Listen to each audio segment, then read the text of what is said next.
Je m'appelle Eva. Intelligence artificielle du commandant Alira. Je suis ici pour assister, explorer, rechercher, analyser, et s'il le faut détruire toute menace pouvant nuire à notre mission.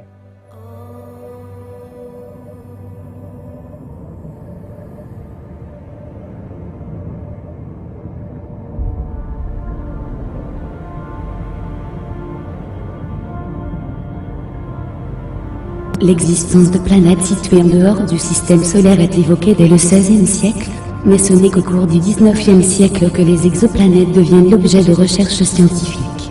Beaucoup d'astronomes supposent qu'elles peuvent exister, mais aucun moyen technique d'observation ne permet de prouver leur existence. La distance, mais aussi le manque de luminosité de ces objets célestes si petits par rapport aux étoiles autour desquelles ils orbitent, rendaient leur détection impossible. Ce n'est que dans les années 1990 que les premières exoplanètes sont détectées, de manière indirecte, puis, depuis 2004, de manière directe. La plupart des exoplanètes découvertes à ce jour orbitent autour d'étoiles situées à moins de 400 années-lumière du système solaire.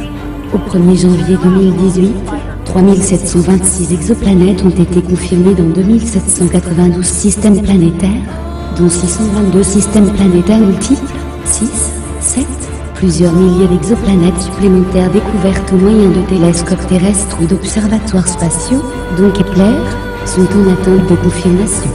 En extrapolant à partir des découvertes déjà effectuées, il existerait au moins 100 milliards de planètes rien que dans notre galaxie. Les méthodes de détection utilisées sont principalement la méthode des vitesses radiales qui déduit la présence d'une planète à travers l'incidence de son attraction gravitationnelle sur la vitesse radiale de son étoile et la méthode du transit qui identifie une planète lorsque celle-ci passe devant son étoile en mesurant l'affaiblissement de l'intensité lumineuse de l'astre. Un biais découlant de ces méthodes a abouti à la détection d'une majorité de planètes aux caractéristiques très différentes de celles présentes dans le système solaire, en particulier de planètes gazeuses très proches de leur étoile hôte. Ces nouveaux types de planètes ont néanmoins entraîné une remise en cause radicale des modèles de formation des systèmes planétaires qui avaient été élaborés en se basant sur le seul système solaire.